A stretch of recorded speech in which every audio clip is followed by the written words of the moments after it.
나는 그날 아침 커피를 마시며 핸드폰을 확인했다. 어머니의 음성 메시지가 도착해 있었다.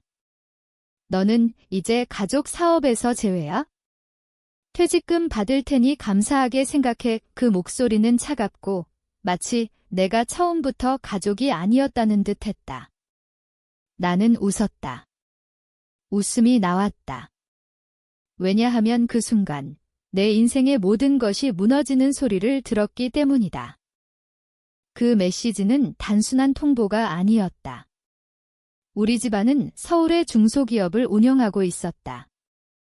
아버지가 세운 회사, 어머니가 관리하는 곳, 나는 대학을 졸업한 후 바로 입사해 5년을 바쳤다. 마케팅팀에서 밤낮 없이 일했다. 프로젝트를 성공시키고 매출을 올렸다. 그런데 이제 제외, 퇴직금, 감사, 그 단어들이 내 가슴을 찔렀다. 왜? 동생 때문이었다. 막내 동생, 준호. 그는 해외 유학을 다녀온 후 회사에 들어왔고 곧바로 내 자리를 노렸다. 어머니는 항상 그를 편애했다. 준호는 똑똑해. 너는 그냥 열심히 할 뿐이야. 그런 말들이 쌓여갔다. 나는 그날 회사에 가지 않았다.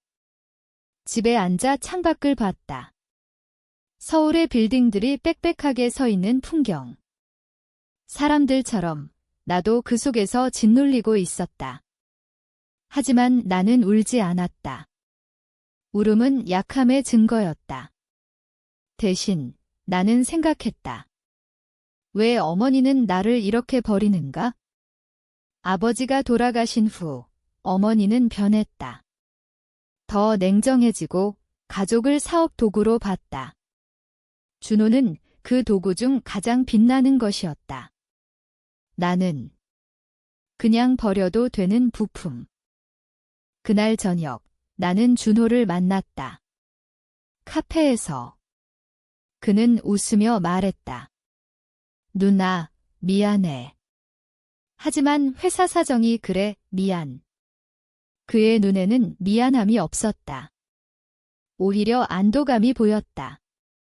너는 다른 데 가서도 잘할 거야? 나처럼 해외 경험 없어도 그 말은 칼날이었다. 해외 경험. 내가 그를 위해 포기한 기회였다. 내가 유학 갈 돈을 가족 사업에 투자했는데 나는 대답하지 않았다. 그냥 고개를 끄덕였다. 속으로는 이 순간을 기억했다. 그의 미소, 그의 자신감. 그것을 부수고 싶었다. 하지만 나는 서두르지 않았다. 서두르면 망한다. 한국 사회에서 가족 사업은 혈연으로 얽힌 그물이다. 법적으로도 도덕적으로도. 나는 먼저 내 상황을 파악했다. 퇴직금은 얼마일까? 회사 규정에 따라 계산했다. 5년 근무, 연봉 기반. 대략 3천만 원 감사하라고? 그 돈으로 서울에서 새 삶을 시작하라는 뜻이었다. 하지만 나는 그 돈을 받지 않았다. 아직. 대신 나는 기다렸다. 어머니와 준호의 움직임을 관찰했다. 며칠 후 회사 동료로부터 연락이 왔다. 너 왜 갑자기 잘렸어? 준호가 내 프로젝트를 자기 거라고 주장하더라. 그렇군. 내 아이디어를 훔쳤다. 그 프로젝트는 내가 기획한 신제품 마케팅이었다. 성공하면 회사 매출 20% 상승. 이제 준호의 공이 된다. 나는 화가 났지만 표현하지 않았다. 대신 증거를 모았다. 이메일, 문서, 회의록. 내 컴퓨터에 남아있던 것들. 회사 서버에서 삭제됐을 테지만 나는 백업해뒀다. 나는 혼자 사는 아파트에서 밤을 새웠다. 창밖 비가 내리는 소리를 들으며 왜 나는 이렇게 약한가? 왜 반항하지 않았나? 어린 시절부터 어머니의 말은 법이었다. 가족을 위해 차마 그 말에 따라 살았다. 하지만 이제 참는 게 무슨 소용인가? 참아도 잃을 뿐이다. 그날 나는 결심했다. 복수. 하지만 폭발적인 게 아니라 천천히. 그들의 도덕을 이용해서, 사회의 법을 이용해서, 그들이 나처럼 고통받게. 첫 단계는 정보 수집이었다. 나는 어머니의 과거를 파헤쳤다. 아버지가 죽기 전 회사에 이상한 거래가 있었다. 세금 회피. 나는 회계사 친구를 통해 확인했다. 이건 위험해. 증거가 있으면 고발할 수 있어. 하지만 나는 아직 움직이지 않았다. 기다렸다. 준호의 약점을 찾았다. 그는 회사 돈으로 사치했다. 영수증을 모았다. 동료들의 증언도. 이 과정에서 내 마음이 변했다. 처음에는 분노였다. 이제는 차가운 계산. 나는 거울을 보며 물었다. 너는 아직 인간인가? 대답은 없었다. 그냥 웃었다. 웃음이 습관이 됐다. 복수의 시작이었다. 나는 매일 일기를 썼다. 그날의 관찰, 생각. 그것이 내 무기였다. 논리적으로, 단계별로. 한국인처럼 감정보다는 사실. 하지만 밤에 가슴이 아팠다. 가족을 잃는다는 게 하지만 이미 잃었다. 어머니가 먼저. 두 번째 단계로 넘어갔다. 나는 회사 내부의 불만을 이용했다. 익명 게시판에 글을 올렸다. 프로젝트 도둑이 있다. 누굴까? 증거 없이, 의혹만. 사람들이 수근거렸다. 준호는 불안해졌다. 나에게 전화. 누나, 이거 너 지디지? 무슨 소리야? 나는 부정했다. 그의 목소리에 떨림이 있었다. 그는 똑똑하지만 압박에 약했다. 어머니는 나를 만나자고 했다. 카페. 왜 이렇게 해? 가족인데, 가족. 엄마가 먼저 버렸잖아. 그녀는 사인. 사업을 위해. 이해해, 이해. 나는 웃었다. 이해했어. 그래서 나도 사업처럼 할게. 그녀의 눈에 두려움이 스쳤다. 그녀는 똑똑하다. 내 의도를 알았다. 나는 기다렸다. 준호가 실수할 때까지. 그는 클라이언트 미팅에서 실수. 내 프로젝트를 잘못 설명. 클라이언트 이탈. 어머니 화냈다. 나는 소식을 들었다. 이제 노동부 신고. 부당 해고. 증거 제출. 어머니 메시지, 동료 증언. 조사 시작. 회사 분위기 나빠짐. 직원들 불만. 어머니는 변호사 고용. 하지만 증거 확실. 그녀는 나에게 애원. 취하해. 왜? 감사하라고 했잖아. 그녀는 울었다. 처음. 내 마음 흔들림.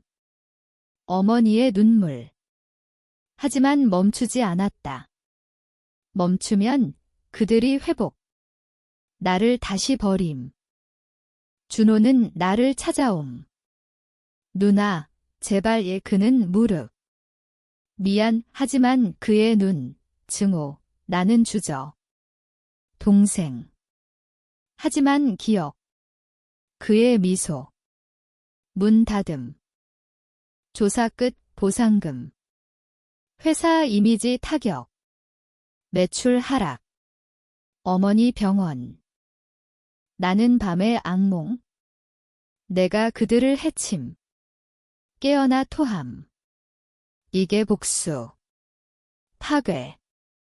자책. 하지만 계속. 세 번째 단계, 재무조사, 탈세 증거. 국세청 제보. 익명. 어머니 패닉. 누가, 그녀는 알았을 테다. 나.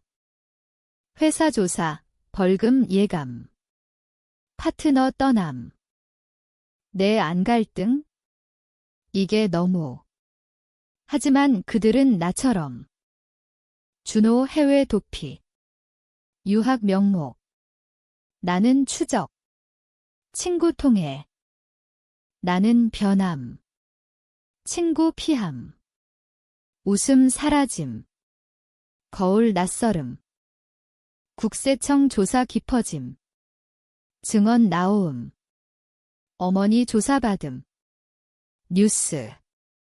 탈세 의혹 집안 망신. 준호 돌아옴. 이혼 소송. 내가 보낸 증거 때문. 불륜. 그는 나에게 왜? 너 때문 그는 주먹. 하지만 멈춤. 미친. 이혼 진행. 재산 분할. 어머니 더 약해짐. 2번.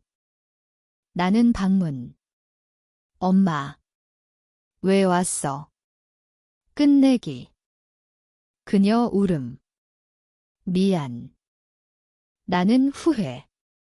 복수 중독. 네 번째 단계, 준호 새 3방해. 과거 기록 보내음. 그는 이름. 어머니 암 진단. 스트레스. 나는 자유. 아니.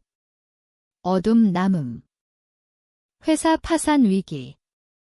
어머니 팔음. 작은 아파트. 준호 알바. 나는 새 직장. 자람. 하지만 불안. 어머니 도와 돈 보냄. 조건. 문서. 준호 스토킹. 신고. 접근 금지. 정신 피곤. 우울증. 약. 만족하지만 공허. 다섯 번째 단계, 어머니 건강. 그녀 고통. 준호 해외. 추적. 내 갈등 커짐. 울음. 복수 거의 끝, 어머니 병상. 미안, 하지만 늦음. 준호 완전 무너짐. 메시지. 끝났어. 나는 생각. 이게 승리. 내 삶이 새 직장. 하지만 혼자. 밤에 과거 회상. 어린 시절. 변형된 나. 하지만 후퇴 없음. 최종 단계, 그들 회복 방지. 지속 관찰. 내 가격. 모든 게 끝났다. 어머니 사망. 장례. 나는 가지 않음. 준호 사라짐. 알 수 없음. 나는 서울거리 거듬. 사람들 중. 웃음 돌아옴. 하지만 빈. 이게 옳았나? 아니면 모두 잘못. 너는 아직 인간인가?